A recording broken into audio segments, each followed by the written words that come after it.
Okay, so we all know that in recent years there has been this huge conservative push in America towards what they call traditional family values and structures, which goes far beyond simple morals. It is a calculated strategy to reassert control over the population, especially women, but also men and children.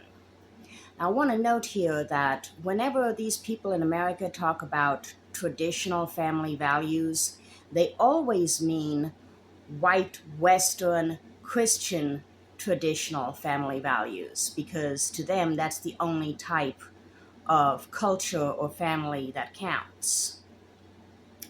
But there are psychological drivers like status anxiety among men facing cultural shifts, and that tends to fuel this. And at the same time, sociologically, pro-natalist agendas are seen as a counter to declining birth rates and demographic changes. Although, again, I'd like to point out that plenty of studies have indicated that the immigrant population would be more than enough to sustain our society through the declining birth rate of the citizens who are already here, let's say. But of course, the conservatives don't want them. They want YT babies. Group identity also amplifies support for these things, as conservatives rally around these cultural norms in order to preserve their in-group cohesion, with Trump and MAGA masterfully exploiting these dynamics to dominate religious voters. Now, at its core, the drive for traditional family values stems from a strict father mindset, if you will, where paternal authority enforces discipline and order, reflecting broader fears of societal chaos. Many men, in particular, experience resentment over women's rising independence, channeling anxiety into demands for rigid roles that they think will restore their dominance. This creates a cycle. Traditional households produce more conservative offspring, entrenching these views demographically despite wider liberalization. Social identity theory reveals why these norms thrive. People boost self-esteem by conforming to group expectations, viewing traditional families as badges of loyalty and superiority.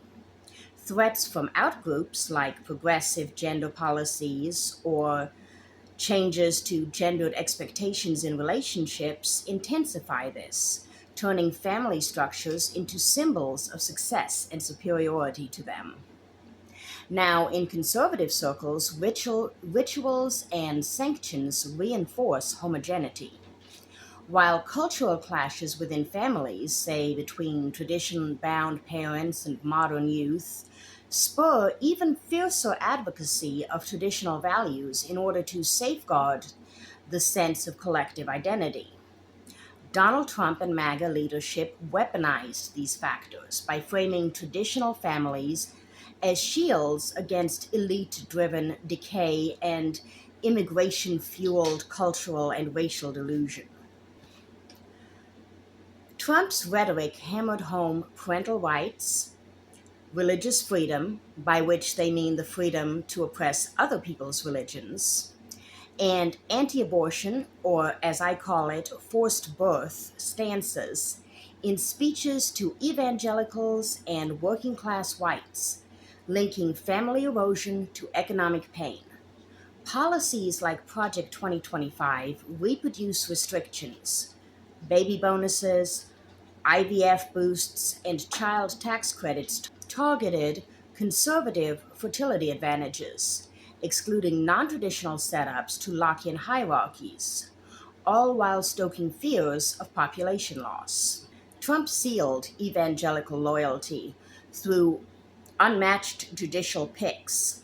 The three Supreme Court justices who axed Roe versus Wade. This was touted among conservative circles and at faith rallies as triumphs for protecting God against secular assaults, as if their all-powerful God would really need their protection. He wielded combative rhetoric, blasting foes as being against God, and reviving Merry Christmas customs to spark cultural warfare.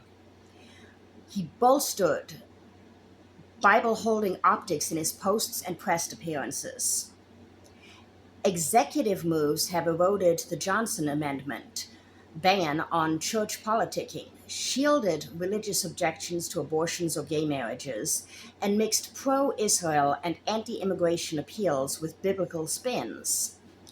Faith boards and summits delivered key endorsements, prioritizing the fighter image over personal flaws to harness a cult like identity driven fervor.